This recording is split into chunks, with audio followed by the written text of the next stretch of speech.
Last लेक्चरला आपण single phase induction मोटरचे जे टाइप्स आहे according to the construction of windings आपण बघितलं की सिंगल फेज इंडक्शन मोटर ही सेल्फ स्टार्ट नाहीये.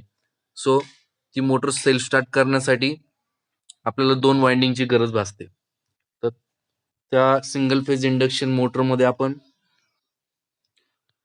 एक ऑक्झिलरी वाइंडिंग कनेक्ट करून ती मोटर आपण सेल्फ स्टार्ट केली, राईट. सो मेन वाइंडिंग आणि ऑक्झिलरी वाइंडिंग, मेन वाइंडिंगला आपण रनिंग वाइंडिंग पण म्हणतो आणि ऑक्झिलरी वाइंडिंगला आपण स्टार्टिंग वाइंडिंग पण म्हणतो. ऑक्झिलरी वाइंडिंग का म्हणतो किंवा स्टार्टिंग वाइंडिंग का म्हणतो, तर ती वाइंडिंग फक्त at the time of starting जोपर्यंत मोटर 75% रेटेड स्पीडला, ऍक्च्युअल स्पीडला रोटेट होत नाही तोपर्यंत ती ऑक्झिलरी वाइंडिंग किंवा आपण जिला स्टार्टिंग वाइंडिंग म्हणतो ती सर्किटमध्ये प्रेझेंट राहते. आणि त्यानंतर आफ्टर दॅट तुमची जी ऑक्झिलरी वाइंडिंग आहे किंवा जी रनिंग वाइंडिंग आहे ती सर्किटपासून कट ऑफ होते. मग जी ऑक्झिलरी वाइंडिंग ती सर्किटमध्ये प्रेझेंट असल्यानंतर काय काय बेनिफिट्स होतो, जो काही स्टार्टिंग टॉर्क आहे तो स्टार्टिंग टॉर्क आपल्याला जास्त भेटतो at the time of starting. आणि after that auxiliary winding cut off झाल्यानंतर तुमचा जो स्टार्टिंग टॉर्क आहे तो सडनली डिक्रीज होतो ज्यावेळेस मोटर तुमच्या नॉर्मल स्पीडला रन होते. त्यानंतर काही मोटरमध्ये काही टाइप्समध्ये आपण कॅपॅसिटर बघितलं. तर कॅपॅसिटरचं फंक्शन तुम्हाला लास्ट लेक्चर सांगितलं की पॉवर फॅक्टर इम्प्रुव्हमेंटसाठी आपण कॅपॅसिटर ही त्या मोटर त्या ऑक्झिलरी वाइंडिंगच्या सिरीजमध्ये कनेक्ट करतो असतो. तुम्ही जर आपले होम अप्लायन्सेस मधला जर फॅन जर बघितला, सिलिंग फॅन, त्यामध्ये कॅपॅसिटर हा कनेक्ट केलेला असतो. मग at the time of starting आणि at the time of running, starting आणि रनिंग कंडिशनला, दोन्ही कंडिशनला टॉर्क हा मेंटेन राहील आणि जो काही पॉवर फॅक्टर आहे तो सुद्धा बोथ कंडिशनला, स्टार्टिंगला पण आणि रनिंगला पण मेंटेन राहील. तर ते फंक्शन आहे कॅपॅसिटर ऍड केलंच. ठीक आहे. तर आपण टाईप बघितले होते सिंगल फेज इंडक्शन मोटरचे. त्यामध्ये आपण फर्स्ट टाईप बघितला होता split phase induction motor, capacitor start motor, capacitor start capacitor run motor, आणि लास्ट आपण मोटर बघितली ती होती permanent split phase capacitor motor. ठीक आहे. तर ज्यावेळेस आपण स्प्लिट फेज कॅपॅसिटर मोटर बघतो तर त्यामध्ये आपल्याला रोटर दिसतंय.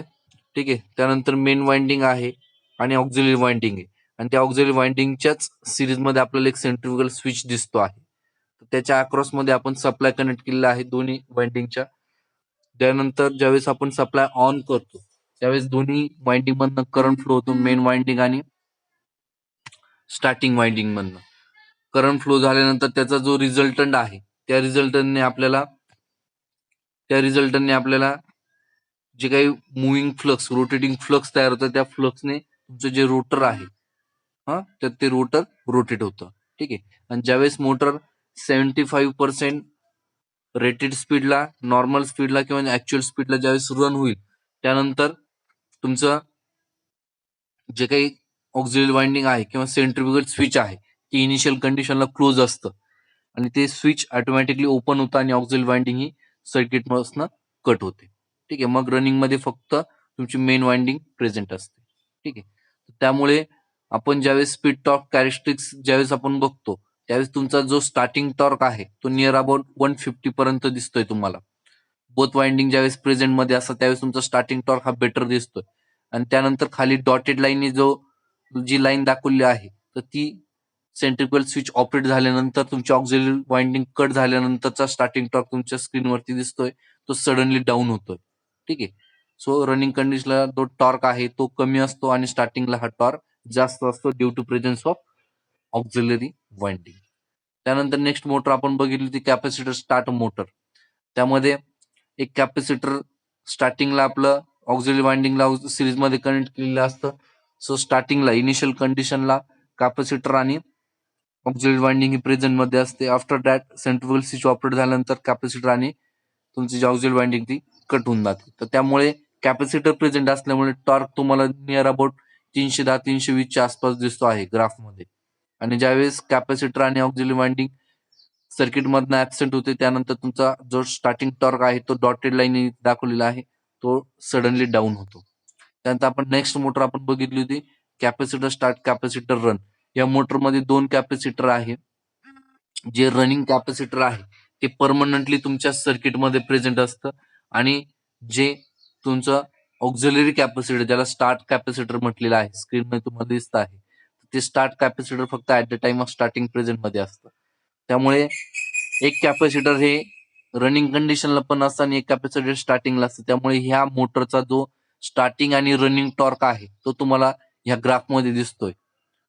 स्पीड टॉर्क कॅरेक्टरिस्टिक्स मध्ये स्टार्टिंगला पण टॉर्क चांगला आहे आणि ज्यावेळेस तुमचं एक कॅपॅसिटर निघून जातं त्यावेळेस सुद्धा टॉर्क हा बेटर असतो. त्यामुळे ह्या मोटरचा जो स्टार्टिंग आणि रनिंग टॉर्क आहे तो ऍज कम्पेअर टू दोन्ही ज्या मोटर बघितल्या आपण त्या मोटरपेक्षा हा बेटर आहे. त्यानंतर आपण लास्ट मोटर बघितली ती परमनंट स्प्लिट कॅपॅसिटर मोटर. यामध्ये सेंट्रिफ्युगल स्विच ऍबसेंट दिसतोय तुम्हाला. डायग्राम जर तुम्ही व्यवस्थित ऑब्झर्व जर केली त्यामध्ये तुम्हाला सेंट्रिफ्युगल स्विच कुठेही दिसत नाही.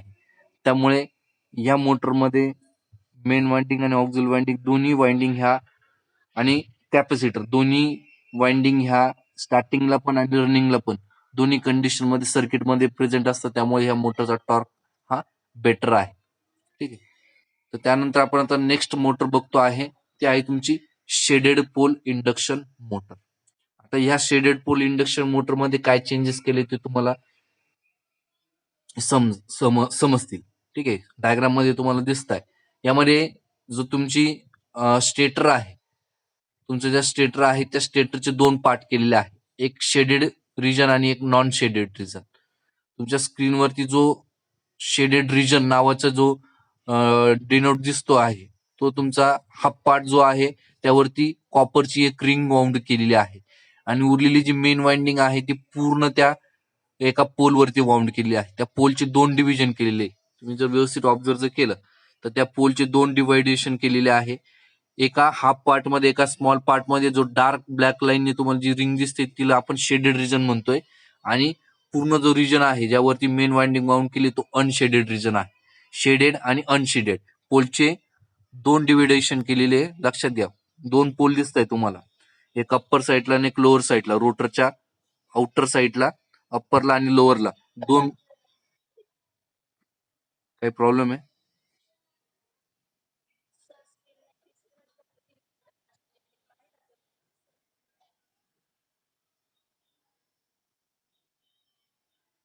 आता दिसतंय?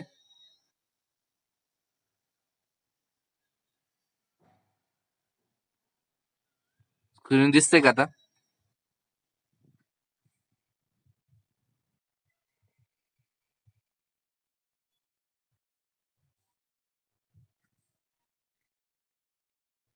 आता विजिबल असेल. ओके.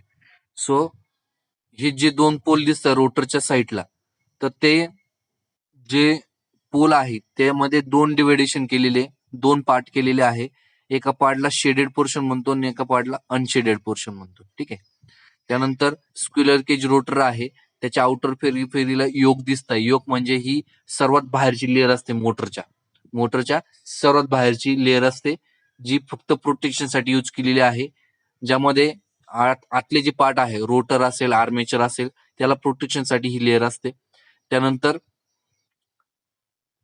स्टेटर लॅमिनेशन दिसत आहे तुम्हाला. ठीक आहे. when the auxiliary winding of single phase induction motor is in the form of copper ring. जो शेडेड पोर्शन आहे त्यावरती काय वाउंड केलेली आहे? Copper ring. It is called as the shaded pole motor. लक्षात घ्या. when auxiliary winding of single phase induction motor is in the form of copper ring. जी auxiliary winding आहे तीच आपण कॉपर रिंग मध्ये कन्वर्ट केलेली आहे. त्यामुळे ह्या मोटरला आपण काय म्हटलेलं आहे? Shaded pole motor. ठीक आहे. कारण की यामध्ये 2 पार्ट केलेले, तुम्हाला मगाशी सांगितलं. पोलचे 2 पार्ट आहे, एक शेडेड आहे आणि एक अनशेडेड आहे. त्यामुळे त्या मोटरला नाव दिलं आपण shaded pole motor. The pole is physically divided into 2 section. ठीक आहे. हे बघा 2 सेक्शन मध्ये पोल तुमचे डिवाइड केलेले आहे. A heavy short circuit copper ring called as a shading coil. जो छोटा सेक्शन आहे त्यावरती आपण कॉपरची कॉइल वाउंड केलेली आहे आणि त्याला आपण म्हणतो शेडेड कॉइल किंवा shaded region. Is place around the smaller section. छोट्या सेक्शन मध्ये आपण ती कॉपरची रिंग वाउंड केलेली आहे. Then shaded pole motor is very simple in construction and it is least expensive for fractional horse power application. सर्व ज्या मोटर्स आपण याच्या आधी बघितल्यात त्यांच्या कंपॅरिझन मध्ये हिची जी कॉस्ट आहे ती कमी आहे. शिवाय कन्स्ट्रक्शन सुद्धा हे सिम्पल आहे, कॉम्प्लिकेशन नाही. Since it does not require a centrifugal switch. Centrifugal switch आपल्याला ह्या कन्स्ट्रक्शन मध्ये कुठंच दिसत नाही. It is not only but also very reliable in a operation. ऑपरेशनला पण ती रिलायबल आहे आणि कॉस्टला पण कमी आहे. Has a low efficiency and low starting torque.